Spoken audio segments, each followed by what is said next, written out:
to requirements, there was no job that they could do. We now have unemployment at its lowest level since 1974 and youth unemployment at or near a record low. It's an amazing fact that we now have more job vacancies than there are unemployed workers to fill them. And that in itself is feeding inflationary pressures. I want to talk frankly about what we need to do together so that we come through this period together as fast and as strongly as possible. And the first step is to understand the scale and the causes of the problem. Everyone can see and feel the impact on household budgets, the increases in the cost of food, the spooling digits on the petrol pumps, energy bills growing seemingly ever larger.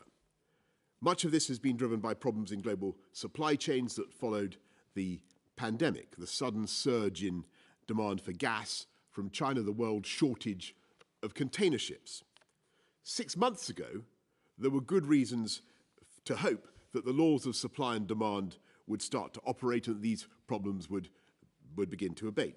The world responded, for instance, to the shortage of lorry drivers by hiring more, paying them better, and giving them better conditions. That progress was brutally interrupted on the 24th of February when Putin decided on his disastrous and unprovoked war in Ukraine. World markets have responded with a significant spike in prices, partly driven by sanctions, partly by the elevated risk premium, the inevitable increase in what businesses have to charge to compensate for raised global levels of uncertainty.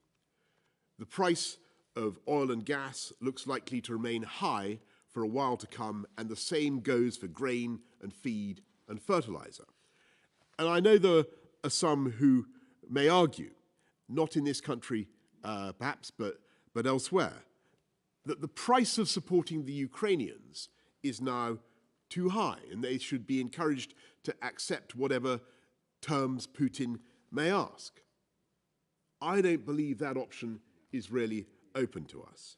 Never mind that abandoning the Ukrainians would be morally repugnant, since they are the victims and they have an absolute right to defend a free and independent country. We are simply not in a position to tell them what to do. They have shown by their heroism that they will fight to defend their homeland, and they have shown that they will win. Putin has made a colossal strategic error. He's fundamentally misunderstood the psychology of his opponents and what Ukraine really is. He will never succeed in subduing Ukraine, and the sooner he comes to that understanding, the better. But nor should he be allowed the partial success of swallowing some of the country, as he has done before, and declaring a ceasefire. He would be able to continue to twist the knife in the wound. The crocodile would simply come back for more, and he would be able to claim that his aggression and his violence had paid off. That would be a disaster. For Ukraine and all the other parts of the former Soviet Union that he might attack, and perhaps even for countries, one thinks of Poland, beyond former Soviet boundaries, disaster for them.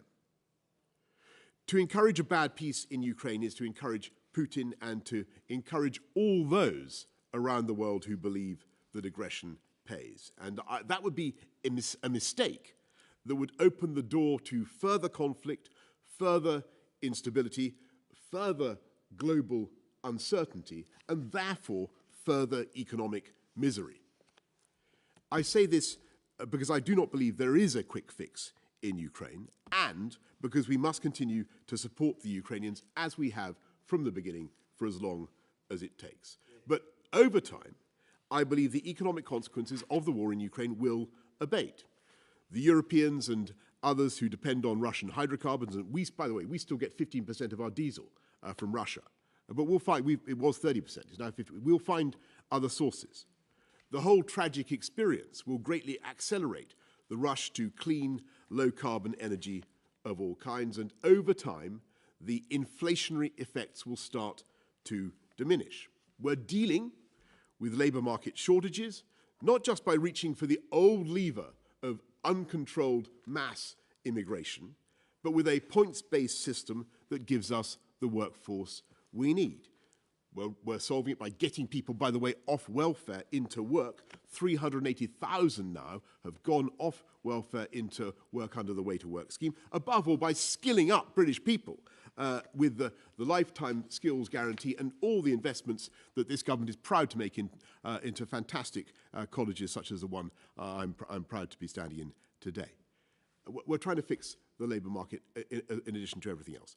But we must deal with the here and now as it affects families in our country. We've got to recognise the pressures on household budgets that for some will be simply unaffordable, especially as the energy price cap goes up in the autumn. So this government is on the side of the British public in coping with those pressures. As the Chancellor has announced, we are directly helping the most vulnerable 8 million households with cash payments worth £1,200. Every household in the country will get £400 towards their energy costs. Most will get a £150 council tax rebate. Pensioners in receipt of winter fuel payments will get another £300, and the disabled will get another £150. Taken together with the funds already committed, that is £37 billion to help with the cost of living. We have the fiscal firepower to help, and we will. We will back Britain, and we will back the British people for as long as it takes. But of course, there's only one reason why we can currently afford to make these enormous commitments, and that is because we responded to the pandemic with a series of difficult but ultimately responsible decisions. First, we protected families and businesses with a package of support worth about £400 billion that was among the most generous in the world. Then, having rolled out vaccines faster than any other European country, we were able to open up our economy faster. And that's why we've had such a rapid rebound in employment, and last year we're the fastest growing G7 economy. And it's that fundamental strength, that the tax base of a high-wage, high-skill, low unemployment economy that enables us to look after the British people. That's how we can afford to cover the costs. And we will continue to do what we can for as long as it takes. That was the pledge that I made to you, to the British public, during COVID. We delivered, and we will deliver again. At the same time, we must face some realities. The first is that no government in the world can afford to use taxpayers' money to shield everyone completely from the increased costs caused by powerful global forces. When we protected the population during COVID, the package of help was massively progressive in the sense that it went overwhelmingly to the most vulnerable households. And we'll do the same in the aftershocks of COVID. We'll get the right balance between spending what we can afford now and making sure there is a healthy economy to look forward to when the pressures abate. And while some support is of course going to be universal, the bulk of it will be targeted at those who need it most. And I think that approach is right and supported by the vast majority of people in this country. The second reality is that when you face inflationary pressure, you can't just spend your way out of it. On the contrary, you have to be careful not to add to inflationary pressure. We are constrained in what we can do, not just by the fiscal position, the risk of borrowing too much, but by the risk that we will fan the flames of further price increases. Which brings us to the third reality, that we can't fix the increase in the cost of living just by increasing wages to match the surge in prices. I think it's naturally a good thing for wages to go up as skills and productivity increase. That's what we want to see. And so we've been increasing wages with a record increase in the living wage, changes to universal credit.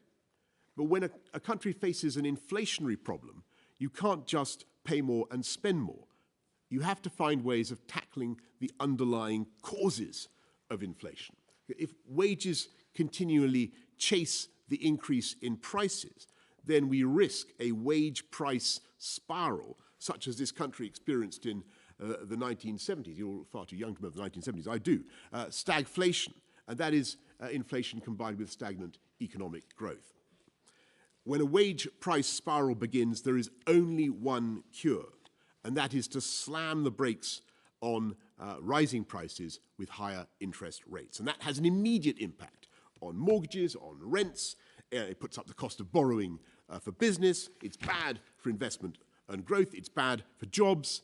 It's bad for everyone. And of course, the increase in interest rates considerably increases the cost of borrowing for government. We're already spending £83 billion this year alone in servicing our debts. And every extra percentage point in interest payments is another £21 billion that has to go on paying lenders for our borrowing. And that's money that will have to be paid back by our children and grandchildren. It's money that could go on schools and hospitals. So we have the tools we need to get on top of rising prices. The global headwinds are strong, but our engines, the great supercharged ultra-green marine propulsion units of the UK economy, are stronger. We will get through it. And while it's not going to be quick or easy, you can be confident that things will get better and that we will emerge from this economy, from this with a strong country, with a strong and healthy economy. That won't happen if we continue to apply the same mindset that we had during COVID. And that is the answer to every problem is more state spending. We're already engaged in the biggest package of infrastructure investment for more than a century. We're transforming our railways, our roads. We're investing massively in skills, in research. We're making our communities safer. 13,576 police already out on the streets of the 20,000 that we promised, helping to bring neighbourhood crime down already by 31%. We're tackling the COVID backlogs, hiring thousands more doctors and nurses to speed up treatments. We're opening community diagnostic hubs across this country so that you can get the test or the scan that you need, but faster. We're fixing social care so that we can end delayed discharges. Far too many hospital beds are occupied by patients who could be better cared for elsewhere. We're investing in education, huge sums in defence, in the whole agenda that this government was elected to deliver, to unite and level up across our country. And we're keeping the promises. We're keeping the promises that will make a difference to millions of lives over the next decade and long, long into the future. It costs money, prodigious sums. And the result is that the overall burden of taxation is now very high. And sooner or later, and I would much rather it was sooner than later, that burden must come down. It's an aberration, the burden of tax, caused in no small part by the fiscal meteorite of COVID, and it must come down because the answer to the current economic predicament is not more tax and more spending. The answer is economic growth. And you can't spend your way out of inflation, and you can't tax your way into growth. So that's why the time has come for this government to do what it's been straining at the leash to do for 2 years, but which has been difficult during the COVID crisis, and that is to enact the supply-side reforms that will cut the costs of government, cut costs for business, and cut costs for people across the country. Let me take them in that order. It cannot be right that the size of central government has increased by 23% since 2015. There are 91,000 more officials than there were. I believe we have the best civil service in the world, but in view of the pressure now on families, we've got to find efficiencies, prune back Whitehall to the size it was only 5 or 6 years ago. I think that's something we can achieve without harming the public services they deliver.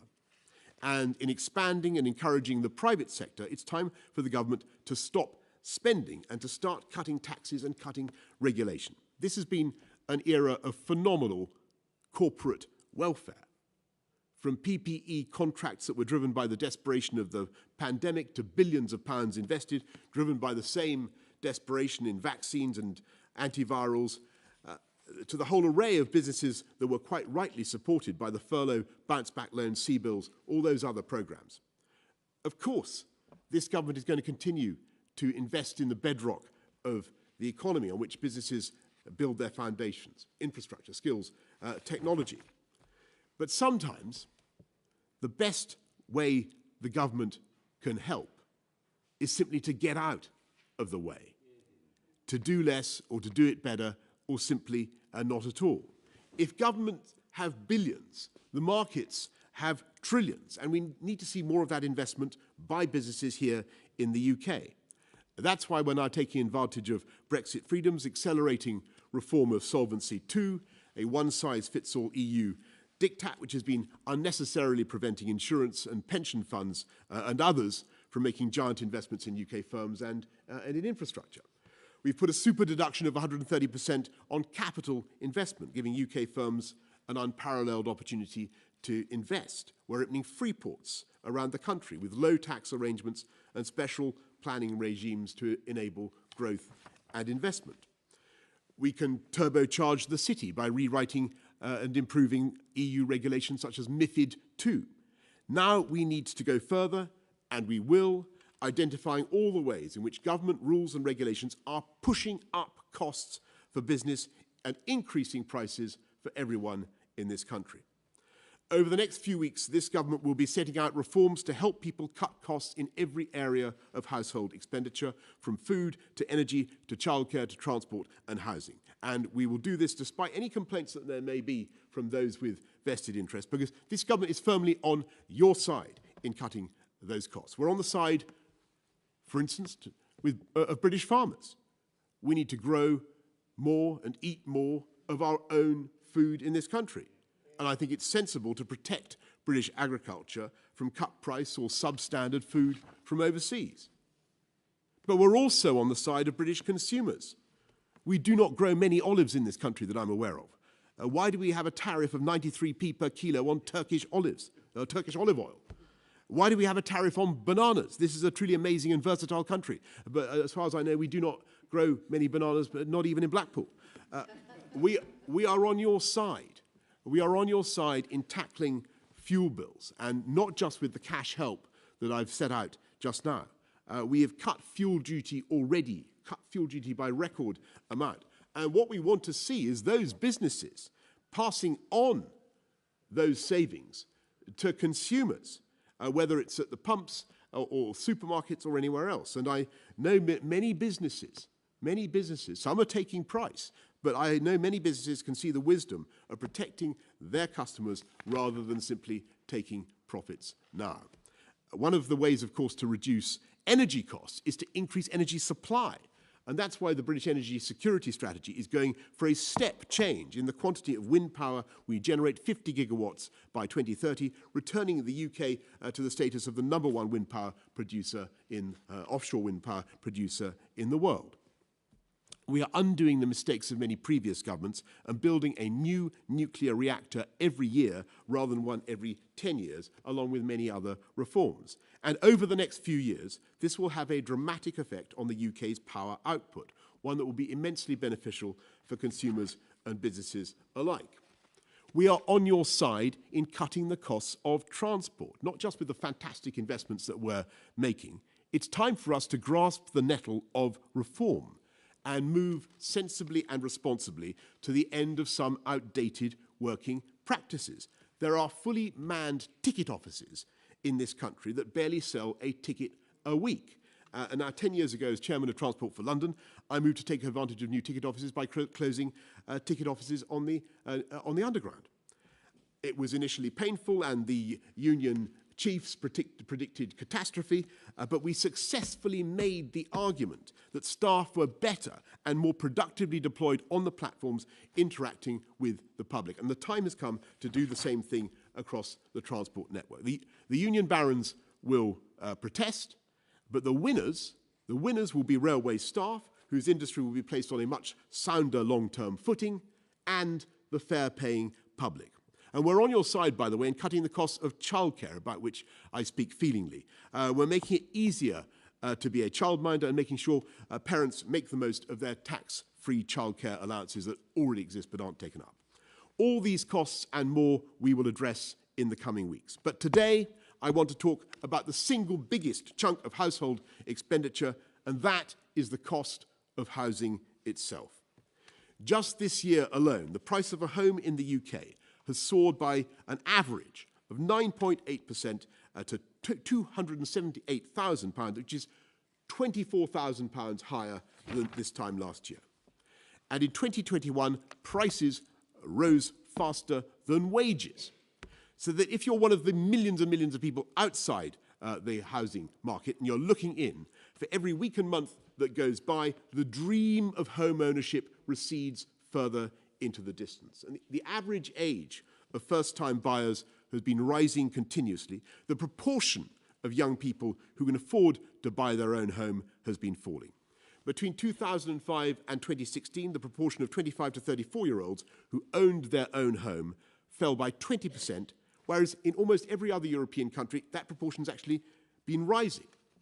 It's true that we still have higher rates of overall home ownership, just ahead of France and just ahead of Germany, ahead of those two companies. And it's true that we're building more as fast as we can. After a sustained decline in home ownership rates under the Labour government, that rate is now starting to go back up thanks to our support for first-time buyers and also because we're building more homes. Last year there were 400,000 first-time buyers of property, which was a 20-year high. But those raw numbers disguise the fact that home ownership is overwhelmingly concentrated amongst the over 65s, those who are able to buy in an era when housing was much cheaper. If you look at the millennial generation, I can see some millennials here, just 31% can own their own homes in the UK. In France, that figure is 41%. Now, partly this is a function of supply. When Labour left office, of course, they famously remarked that there was no money left. They'd also totally failed to build new homes at the rate that was necessary. And we've been sorting that out ever since. Thanks to the planning reforms that we've been putting in over the last decade, house building rates, as I say, reached a 20-year high. But everywhere else, though, outside London, I should clarify this, outside London, where the present mayor is not showing quite the speed and scale achieved by his immediate predecessor. But despite the progress everywhere outside London, we remain one of the slowest, least prolific home building countries amongst the 28 members of the OECD. Since 1970, France has built 16.7 million homes, whereas we have built just 8.9 million. And in that period, our population has grown by more than 12 million people. And it's not true that there isn't the space to, there aren't sites where we can build these homes. There are fantastic brownfield sites up and down this country. There are places where we can build. So that's why Michael Gove has been developing plans to work hand in hand with local communities across England to build more of the right homes in the right places. We're going to put more publicly owned brownfield land to use and seek to unlock the small sites that are ideal for the kind of unobtrusive development that communities welcome, with a priority for first-time buyers and key workers. We're supporting self-build and custom-build homes, as has long been proposed by my colleague Richard Bacon, and we will sensitively make use of existing planning rights, for example, by making it easier to turn disused agricultural buildings into homes for local first-time buyers and to support farmers in growing and diversifying their businesses. But it's not enough just to build more homes. We also need to recognise that while the overwhelming majority of people want the chance to buy their own home, for far too many, the finance required simply isn't available. The challenge facing first-time buyers today is bigger than anything we've seen before. In 20 years ago, in 2002, a home, on average, cost 4.5 times your income. Today, that multiple has risen to 9 times your income. We have a ludicrous situation where plenty of younger people could afford to make monthly payments that are early enough to cover astronomical rent bills, but the ever-spiralling price of a house or a flat has so inflated deposit requirements that saving even just 10% is a wholly unrealistic proposition for them. First-time buyers are trying to hit a continually moving target. And, of course, the global rise in the cost of living is only making life harder for those savers. So, we want to make it easier to get a mortgage, working with lenders so that they recognise the creditworthiness of tenants with a track record of paying their rents on time, making sure that the self-employed also get the mortgages they need, This government has made sure that there is a healthy supply of 95% mortgages. Tens of thousands of first-time buyers have since bought their home thanks to our mortgage guarantee scheme. We'd like to go further, so today I can announce a comprehensive review of the mortgage market. Reporting back this autumn, it will look at how we can give our nation of aspiring homeowners better access to low deposit mortgages and what our own mortgage industry can learn from counterparts around the world who have alternative ways of offering finance, managing risk and unbolting the door to ownership. And just as no generation should be locked out of home ownership because of where they were born, so nobody should be barred from that same dream simply because of where they live now. For 4 decades, it has been possible for council home tenants to use a discount to buy the property they live in. Over that time, almost 2 million people have been helped into home ownership. They've switched identities and psychology from being dependent on the state for every repair, from damp proofing to a new front door, to being in charge of their own family home, able to make improvements and add value as they please.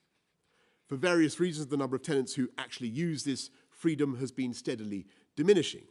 So now is the moment to widen the possibilities and to give greater freedoms to those who yearn to buy. I want us to deliver on the long-standing commitment made by several governments to extend the right to buy to housing associations.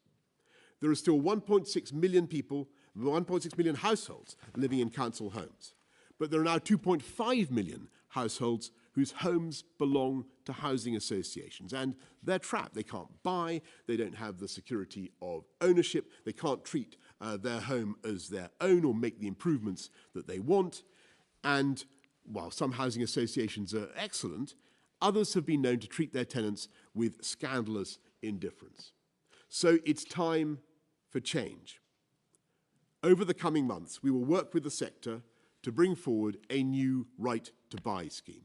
It will work for tenants, giving millions more the chance to own their own home. It will work for taxpayers, responsibly capped at a level that is fully paid for, affordable within our existing spending plans, and with one-for-one replacement of each social housing property sold. And even as we deliver this home ownership revolution, we will continue with the revolution in renters' rights. As the 5th anniversary of the Grenfell tragedy approaches, we need no reminders of the importance of landlords listening to and working with their tenants, which is why we're giving tenants across the social and private sector better homes, greater security and access to the kind of justice which we all deserve, but which many are currently denied. We're also dealing with the scourge of unfair leasehold terms, often every bit as onerous as the conditions imposed upon tenants by landlords, but applied to those who, as homeowners, should have far greater control over their homes and their lives. In this Parliament, we will supercharge leaseholders' ability to buy their own freehold, helping 4.6 million households genuinely to own their own home, with discounts of up to 90% for those trapped with egregious escalating ground rents. We will finish the right to own reforms Margaret Thatcher began in the 1980s, ending the absurd position where first-time buyers spend their life savings on flats only to find themselves being charged hundreds of pounds for painting their own doors or even unable to own a dog. That's what being on your side is all about.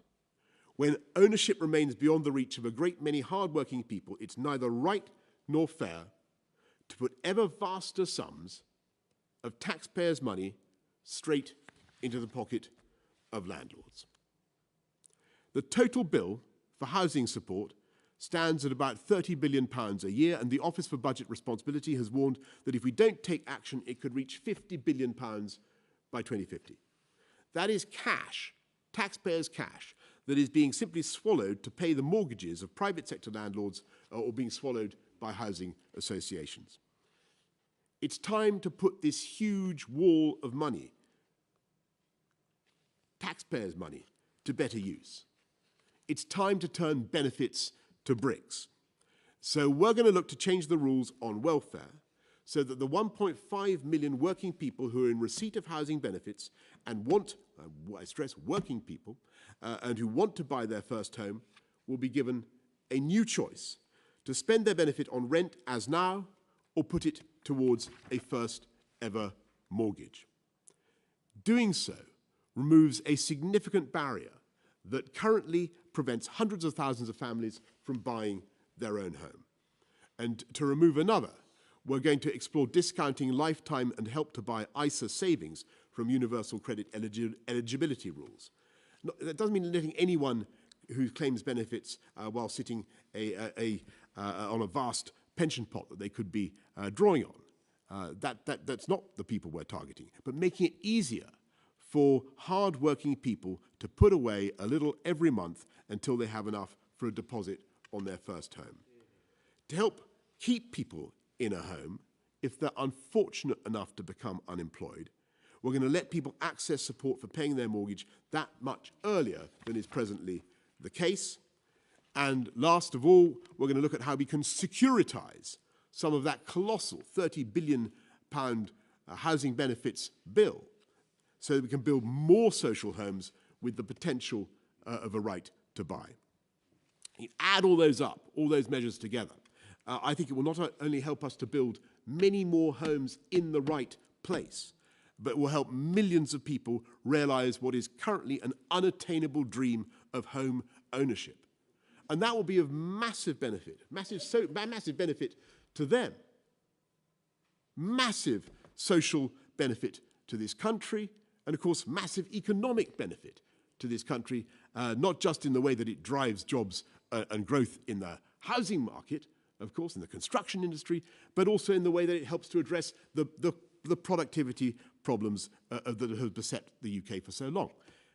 We are on your side in cutting the costs of childcare. We're on your side in cutting the costs of fuel. We're on your side in cutting transport costs. And we're on your side in cutting the costs of home ownership. And of course, we are on your side in cutting the tax bill as fast as you responsibly can. And that in itself is an immense driver of productivity and growth. And in spite of all the pressures that this economy currently faces, we know that we will get through them as we've got through previous pressures and emerge stronger the other side. Because that is our plan for a stronger economy. By tackling the costs of living in all the ways that I have set out and more, by keeping energy, housing, transport, tackle those costs with supply-side reforms in all the ways I've set out, keeping our borrowing and debt under control, giving us the scope both to cut taxes on people, on families, and of course on business, and then backing business to grow and invest in this country in the way that they are. Colossal sums coming into the UK right now, as everybody knows. We are easily the biggest destination for tech investment anywhere in Europe. I think as much as Germany, France, and Israel combined. And by continuing to secure and drive the benefits of Brexit, our new freedoms across the whole of the UK, everything from free ports to financial services, we will continue to make sure the people of this country achieve and continue to achieve the happiness and security that comes from having a high-wage, high-skilled job in ever greater numbers. That's what we're achieving right now, and that's what we're going to continue to achieve.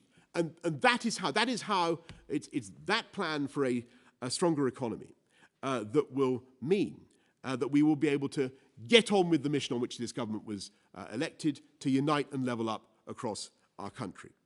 So that no matter where you are born or what your background, we will give you the chance to fulfill your potential. With a plan, I think, for a stronger economy that has all the makings to be the strongest and most prosperous in Europe. Thank you all very much for listening, and thank you, Blackpool and the Fylde College, for your warm welcome this morning. Thank you.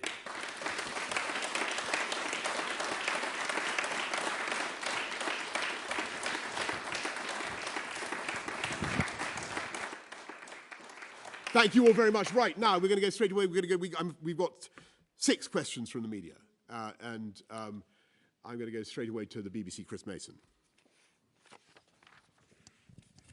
Thank you. Chris Mason from BBC News. Many people, Prime Minister, are desperately worried about the cost of living, and yet they see in you a Prime Minister described by a former Conservative leader, no less, as someone driving down the motorway with 2 flat tyres.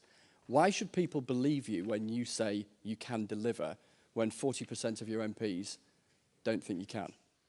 Right, Chris, I mean, there I was really hoping that you would talk about all the things that we're doing to take the country forward, but never mind. I venerate the organisation from which you come, I think the answer is very simple. If you want a proof point of what we're going to deliver, look at what we've already delivered. Look at the way we got the country through the worst pandemic, I think, for 100 years.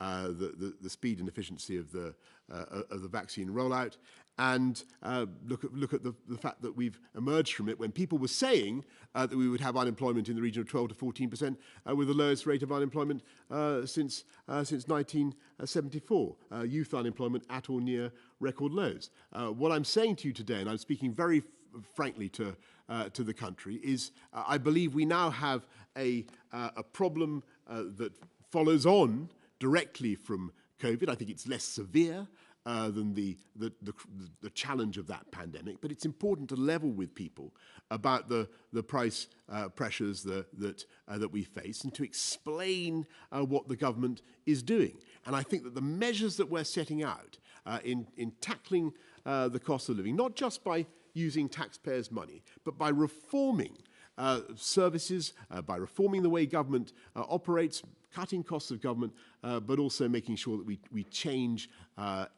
everything from our energy markets to our mass transportation systems, and as I said at quite some length just now, an opportunity to help people with their single biggest cost, which is housing. And that is, if you look at family budgets, that's where the money goes, and people find ownership something really, really very difficult to attain.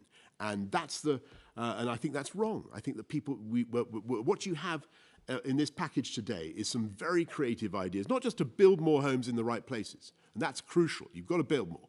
You've got to build more, but you've also got to give people the chance to live in them, to own them, whatever tenure. And by the way, you ask about delivery. Never forget, and if anybody asks about social housing, I built more social housing than the Labour mayor, past the previous one and the current one. So we get on and build, but what we want to do is give people the chance of ownership. And I think it's a massive, massive thing to do. It's a massive, massive thing to do, and it's right for people, and it's right for families. And I think it's right for the economy as well. Dan Hewitt of ITV.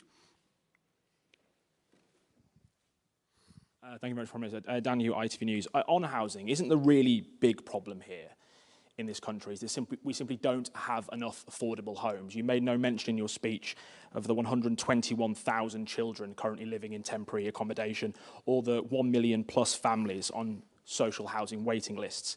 Far from building more homes for them, doesn't this policy of right to buy seriously risk selling off what few affordable homes we have left in this country?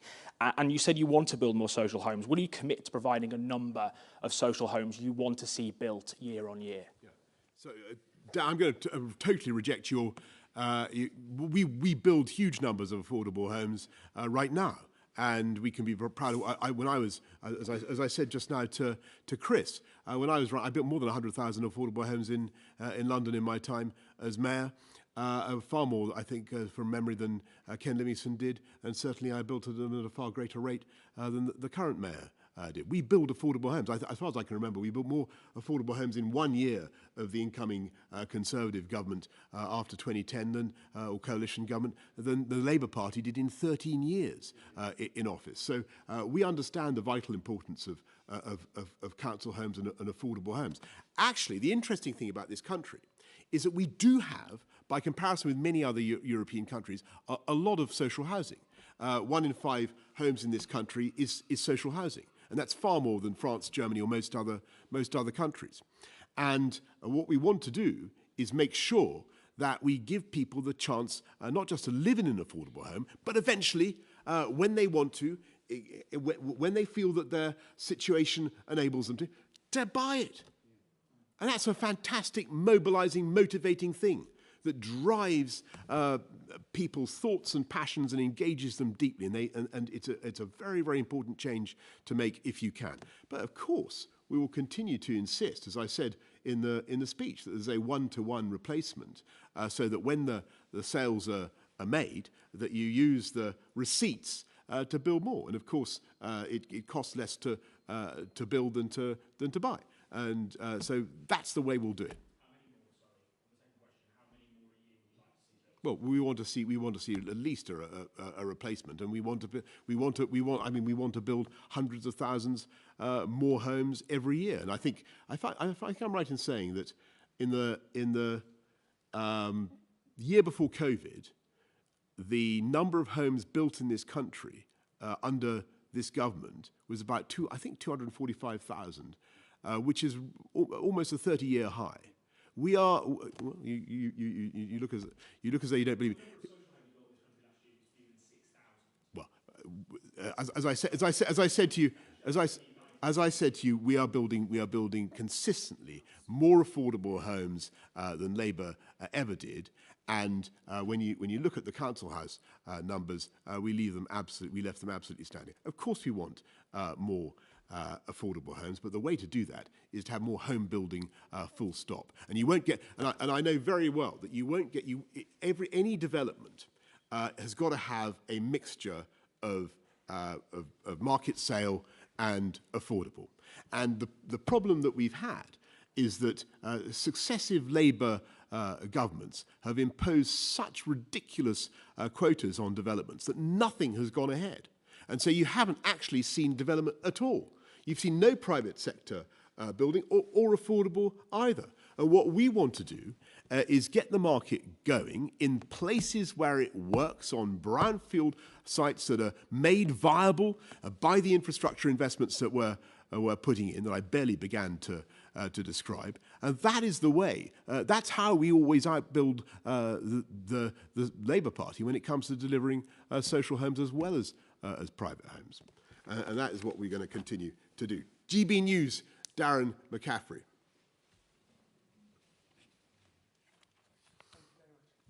Thank you, Prime Minister. Just on the supply of homes, you're right, I think it was about 245,000 in 2019, but you're committed to 300,000 homes by the middle of this decade. In fact, 300,000 is what expert says is standing still. No Conservative government has done it over the last 12 years. Can you give a cast-iron guarantee that by the middle of this decade, you would at least reach that manifesto commitment? And doesn't that frankly mean changing planning laws, dealing with NIMBYism? And just second of all... With NIMBYism? Yeah, indeed. And just second of all, on fuel, because today, I think a new record's been broken that it's going to cost the average family 100 quid to top up their cars. Now, you've cut taxes in this country, fuel duty, by 5p. I've done some research on the train on the way up here, Prime Minister. In Ireland, it's 17p. This is in recent months. Spain, 17p. France, 13 pence. The Netherlands, 14p cuts. Germany, 25 pence. I could go on. 5p isn't enough, is it, Prime Minister? We're the second highest fuel duty tax country in Europe. You're going to have to go further than 5 pence, aren't you? So, Darren, first of all, on our ambition for home building, I think it was back in, you have to go right back to 1968 to find a time when we were building more than 400,000 homes a year in this country. So, we've never built enough fast enough because of all the reasons that you rightly describe.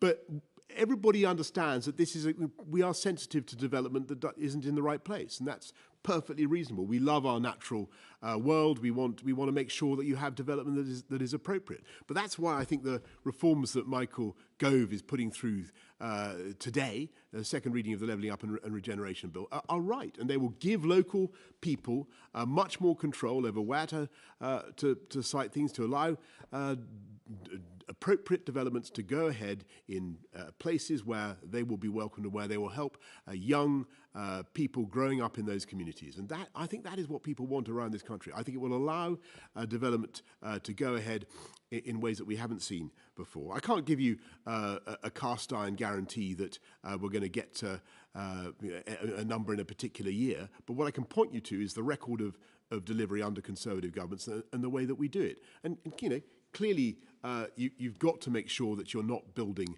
everywhere on precious greenbelt land, that you're taking care of the natural world, but you don't have to.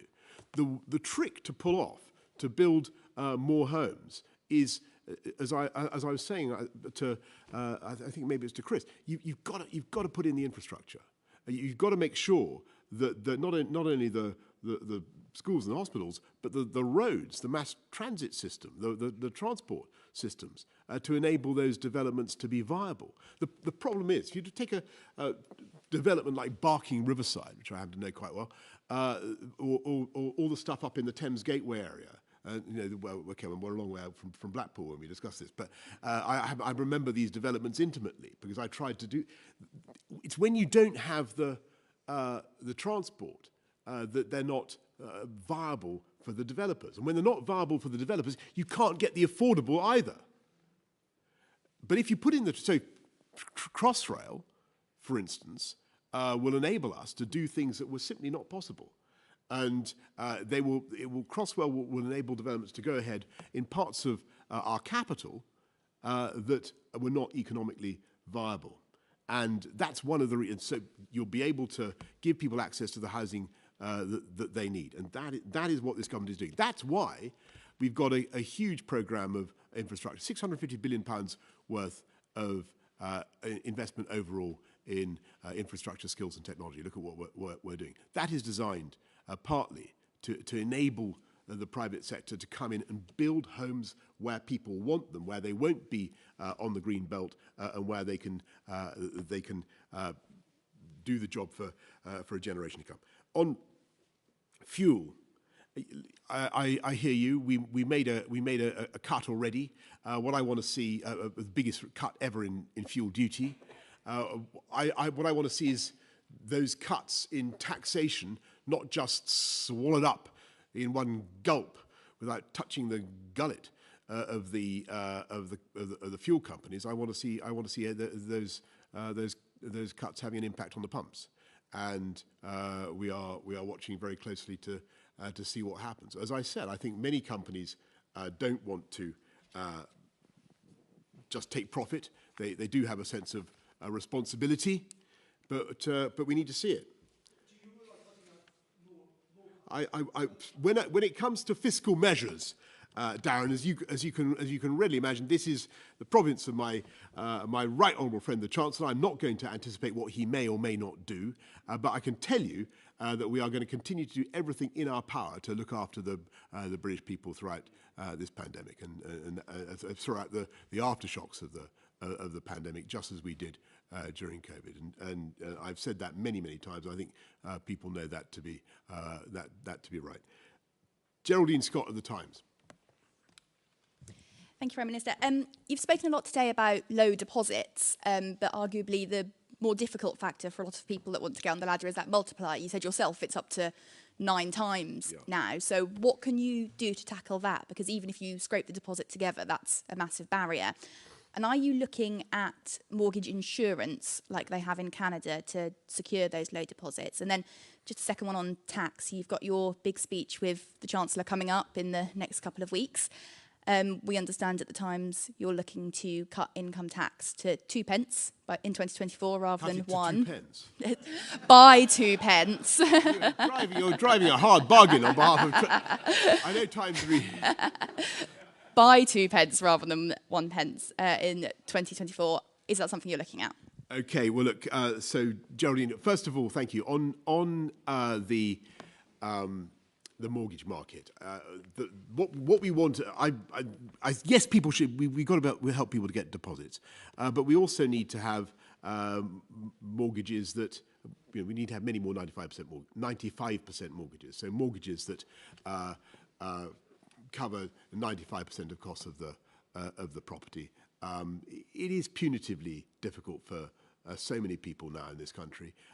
It doesn't need to be that way. That's one of the reasons we're reforming it. There are products already there, but they sort of come and they go. We want to make sure there's a ready stream of such products for the people who need them, as well as all the other initiatives that I mentioned just now. On what Rishi and I are talking about on fiscal measures, I'm sorry to say that you are just going to have to contain your impatience there. I mean, I think reducing income tax to 2p is nobody, not even on the backbenches of the Tory party, nobody has yet proposed that to me. But I know, and I think everybody in this country knows, that because of COVID, we had a massive fiscal shock, and it was because of the strength of our economy that we were able to look after people, and we still are. We just want to make sure that as we come out of it, we keep things strong, take sensible steps, but of course, we, as I think I said at least a couple of times, we're strongly inclined to stimulate further growth, further productivity with tax cuts as and when they become sensible. Mason Boycott Owen of The Telegraph. Thank you, Prime Minister. You say that you want to get the tax burden down for working people, and you say that you want to cut taxes when that's responsible. Is it not responsible now to do that, to help with cost of living and to help drive growth? Thanks. Well, that's why we, for instance, are cutting taxes, cutting national insurance contributions already. 70% of the people who pay NICs are getting a tax cut next month, worth an average of £330. As I said earlier on, we're cutting council tax for most people by £150. We cut fuel duty by the biggest amount ever. But yes, of course, we're going to continue to look at ways in which we can sensibly reduce the burden and help households in any way that we can. Cost of housing is a big chunk of expenditure. Transport's a big chunk. Childcare is a big chunk. Energy is an ever-growing chunk. But tax is the biggest of all. And we certainly aim to get that down. Jess Elgott of The Guardian. Thank you, Prime Minister. Two questions, if I may. The OECD predicts us having the lowest growth in the G20 apart from Russia. I think we can diagnose Russia's problem. But what you talked a lot in the beginning of your speech about the international issues that are causing slow economic growth. But why is what is Britain particularly doing wrong to have the lowest, to have that such low growth? And a quick second one, if I may, just to follow up on the petrol question. You say that you're watching retailers very closely, and say, but what if they continue to not pass on the cuts? What will the government do? Well, that's okay. So first of all, on the current trends in growth numbers, don't forget, because we came out first, because of the steps that we took, we're slightly out of sync with much of the rest of the OECD. We had a faster recovery because we had a fast vaccine rollout. We came out of it fast. We're particularly exposed now to energy price shock. That's because I'm afraid the UK is just not self-reliant enough. We made a big dash for gas, if you remember. The price of gas has gone up. We totally failed to invest in nuclear. That left us without the self-reliance that we need on energy prices. As I say, we're trying to. This government is now urgently trying to rectify that. We're stampeding towards more offshore wind, more nuclear. The trouble is that they will come on, offshore wind in particular can come on stream quickly, but it requires, it will take some time. But if you look at the nuclear, will certainly take some time. But I think that there will be an abatement, as I say, of those costs within the foreseeable future. You can see the prospect of inflation coming down again. And I just remind you that when you look at the IMF forecasts or other forecasts, they actually have the UK returning at or near the top of the G7 Growth League, in the not too distant future. Jess, so be of good cheer about that. But the purpose of my speech today is just to say to everybody, look, yes, price pressures are going to make things tough for a while, but we will get through it. Here are the steps that we're taking to get through it. And at the other side, we will have a much, much stronger economy. And on your second question, which was, I think, about fuel prices. Watching the I'm watching the pumps. We are watching it. And of course, we hope that corporations will be responsible and will recognize that now is the time not just to take price, but to look after consumers. And that's in their long-term interests as well. And well, as I think I said to possibly Darren, that I'm not going to anticipate what the fiscal decisions the Chancellor may take, but we will continue to look after people in any way that we can. Thank you all very much for your time this morning. I much appreciate it. This afternoon. Thank you. Thank you.